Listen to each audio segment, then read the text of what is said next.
마태복음 28장 16절부터 20절까지입니다. 우리 다 찾으셔서 한 목소리로 같이 읽어볼 테니까 다 찾으십시오.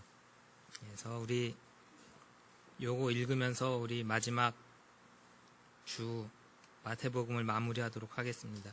16절부터 20절까지 우리 한 목소리로 같이 읽겠습니다. 시작.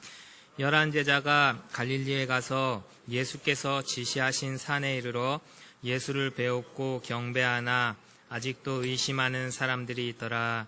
예수께서 나와 말씀하여 이르시되 하늘과 땅의 모든 권세를 내게 주셨으니 그러므로 너희는 가서 모든 족속을 제자로 삼아 아버지와 아들과 성령의 이름으로 세례를 베풀고 내가 너희에게 분부한 모든 것을 가르쳐 지키게 하라.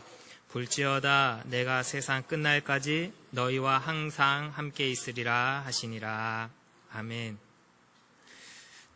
자, 우리 예수님이 성탄 탄생하신 것을 기뻐하시는 날에 마태복음 28장을 또 보게 되었네요. 좀 어울리지 않을 수 있으나 예수님이 나시던 장면과 마지막 이 가르치시던 장면은 별반 다를 게 사실 없습니다. 우리 26장부터 쭉 다시 좀 한번 생각해 보면요. 내가 아버지께 구해서 12영 더 되는 천사를 보내시게 할 수 없겠느냐. 이게 26장 53절에 예수님이 가지신 하늘의 권세예요. 이 땅의 권세고요. 그런데 그 권세가요. 자신의 양무리들에게 배반당하고 팔려갑니다. 그게 마지막 최후의 만찬 장면에서 일어나고 있는 아주 배신의 소리들이죠. 꼬물꼬물. 가룟 유다가 예수님을 은 몇 개에 팔아먹어요? 은 30에요. 노예를 팔아먹듯이요. 자기 스승을 팔아먹어요. 그 예수님을 파는 장면입니다. 베드로도요. 나 예수님 몰라요 하고 3번씩 부인하고 도망갑니다. 다른 제자들은요. 뿔뿔이 흩어지죠. 그래서요. 예수님이 그런 상황 때문에 등 떠밀려 죽으시나요? 그 하늘의 권세를 가지신 분이 천만에요. 그 배신하는 연약한 양무리를 위하여서 스스로 자신의 목숨을 내어주신 겁니다. 그렇게 자신의 생명을 살과 피를 내어주심으로 인해서 새로운 이스라엘, 하나님의 나라의 양무리를 탄생시키시는 거죠. 이것이 하늘의 권세를 이 땅 위에서 사용하시는 예수님의 방법이라고요. 우리는 우리를 배신하는 자를 용서치 못합니다. 배신이 뭐예요? 조금만 속상하게 해도 못 참죠. 그래서 내 권력을 사용하기 시작합니다. 내 남편이라는 권력을 사용해 먹기 시작하고 내 부모라는 권력을 사용해 먹기 시작하고 내가 교회에서 가진 직분을 사용해 먹기 시작하고 뭘 하기 위해서요? 내가 당했으니 나도 갚아줘야 되겠다. 따라하십시오. 나를 배신하는 자를 예수님은 사랑하셨다. 그게 예수님이 하늘 권세를 사용하시던 방법이랍니다. 겟세마네 동산에 예수님의 제자들을 데리고 가서 기도하시죠. 제가 지금 마음이 바빠요. 깨어있지 못해요. 자요 다. 콜콜. 근데 거기 있던 사람들을 마태복음에서 누구라고 기억한 베드로와 세베대의 두 아들. 뭐 하던 자들인지 아세요? 니들이 내가 마시는 잔을 마실 수 있겠냐 그랬더니 당연하죠. 할 수 있어요. 큰 소리 뻥뻥 치더니요. 엎드려서 잠이나 자고 있어요. 무지해요. 잠자고 있어요. 그때 홀로 그들을 향해서 하나님의 뜻에 자신을 쳐서 복종하시던 것이 겟세마네의 기도라고요. 우리의 임금 되시고 우리의 목자 되신 예수님은 홀로 그렇게 그 길을 가신 거라고요. 전혀 우아하지 않은 기도예요. 하나님의 뜻임을 알지만 이 잔이 내게서 옮겨가길 원합니다. 그러나 마침내 그 하나님의 뜻을 내 안에 받아들이고 확정하는 단계까지 얼마나 인간적 기도예요. 이게 하나님의 양무리가 할 기도예요. 무할 주시옵소서. 이걸 이루어 주시옵소서. 하나님의 뜻이 나를 정복하고요. 하나님의 뜻이 나를 통해서 일어나기를 간절히 사모합니다. 이 기도를 하며 예수님의 뒤를 따라가는 것이 하나님의 약물이라고요. 구원받는 약물이 양과 염소를 나누는 거 우리 지난주에 봤잖아요. 25장에. 말도 안 되는 재판이 벌어지죠. 두 군데서 다요. 유대인들이요, 아주 작당 모의하고 짜가지고 예수님을 잡는 그 밤에 다 모여 있어요. 그리고 보통 그렇게 밤에 잡아와도 그 다음날 아침에 재판합니다. 낮에. 공평하게 하기 위해서. 근데 잡아오자마자 어떻게 그렇게 기다리고 있었는지 신문하기 시작하죠. 성전에 대해서 모독하던 자 아니냐. 근데 마태복음 보시면 서로 증인들의 앞뒤가 안 맞아. 그러니까 대제사장이 신성 모독죄를 걸고 넘어지죠. 내가 하나님의 아들 그리스도 예수냐? 우리에게 말하라. 그리스도냐? 네가 말했다. 인자가 하늘 구름 타고 오는 것을 보리라. 진리 앞에서 목숨 구걸하지 않았습니다. 근데 얼마나 무법해요? 선고가 나기 전에도 이미 폭력을 행사하는 무법함이에요. 빌라도 앞에 가서는요, 똑같죠.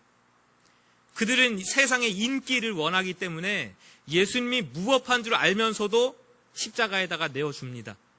억울해요. 억울합니다. 여러분과 제가 억울하면 어떡할까요? 따지고 싸워야죠. 뭘 어떡해. 따지고 싸워야지. 교회 안에서 억울해요. 어떡할까요? 나에게 억울하게 한 자에게 가서 따져야죠. 싸우고. 그게 우리의 방법이고, 예수님의 방법은 억울한데 십자가를 지십니다. 아무도 아멘 안 하죠, 이건. 예수님은 억울한데도 십자가를 지시는 방법으로 그의 권세를 사용하셨다고요. 뭘 배우십니까, 우리가? 이 하나님의 성품을 배우는 거예요. 이 하나님의 방법을 배웁니다. 베드로요. 베드로도 보여주시죠. 심지어 어린 아이 앞에서 예수 모른다고 부인합니다. 좋은 거 있을 땐 따라가다가요, 불리하니까요, 예수님과의 관계, 나는 그런 거 모르고 해요. 누구에게도 내가 예수와 연관된 자라는 걸 밝히기가 싫습니다. 근데 닭이 3번 울기 전에 네가 나를 3번 부인하리라, 그 말이 생각나고 닭이 꼬끼요 우는데요. 밖에 나가서 뭐 해요? 대성통곡하고 울죠. 거부할 수 없는 자신의 수치가 드러나니까 울어요. 네 위가 아니라 너의 그 고백 위에 내 교회를 세우시겠다는 예수님의 말씀이 생각나서 그 자신이 얼마나 대단한지 알고 교만했던 것이 부끄러워서 웁니다. 예수님의 잔을 마실 수 있다고 큰 소리 뻥뻥 치면서 나는 십자가 앞에 선 예수님을 보고 도망가는, 그러면서 그 예수님의 옆자리를 차지하고 싶었던 그 자만이 너무나 부끄러워서 웁니다.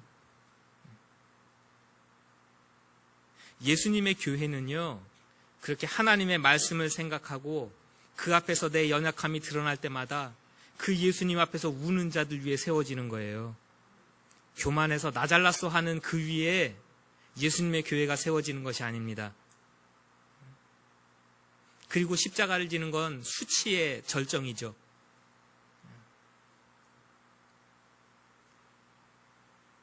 가시관을 씌우고요, 홍포를 입히고 갈대를 들려서요, 왕 모양으로 만들어 놓고 조롱하기 시작하고요.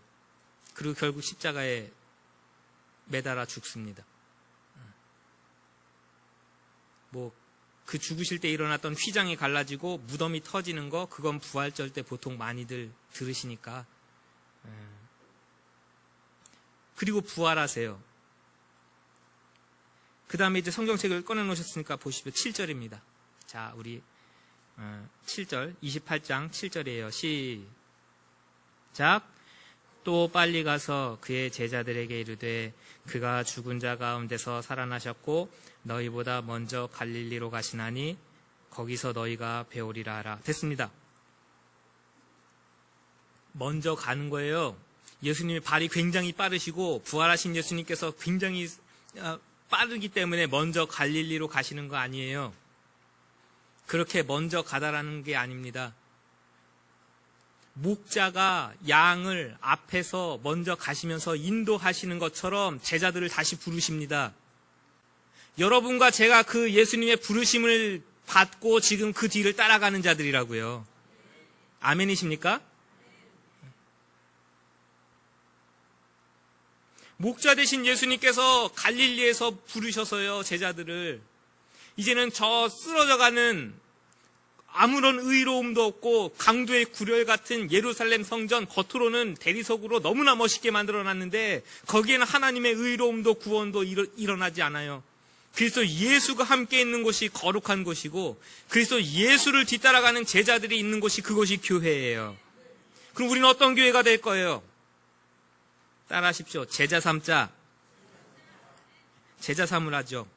모든 민족을 제자 삼으라. 이 의미 안에는 따라하십시오. 내가 먼저 예수님의 제자 돼야 된다. 내가 예수님의 제자가 아닌데 누구를 제자 삼아요? 그렇죠? 제자는 스승의 모든 것을 따라가는 자들입니다. 단순히 선생님 가르치십시오. 난 여기 앉아서 적겠습니다. 이게 선생과 제자 아니에요.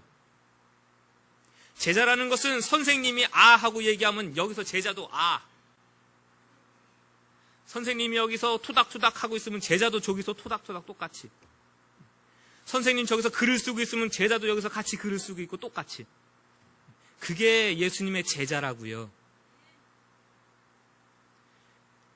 그 제자가 다른 제자를 만드는 방법이 뭔지 아세요?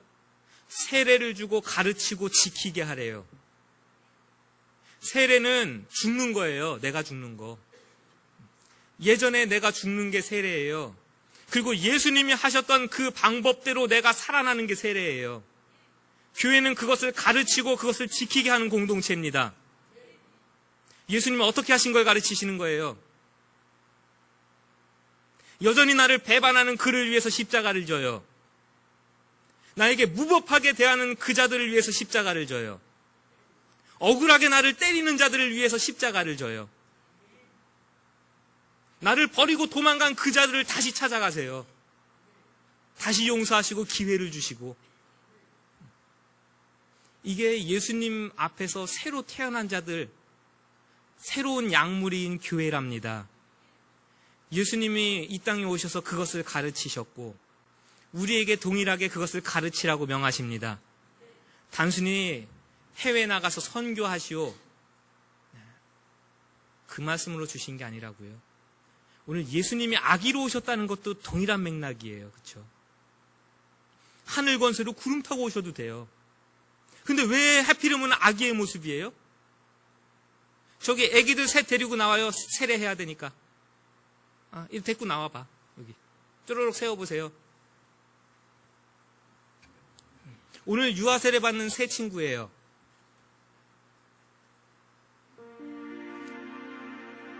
자, 앞에 보여줘봐요.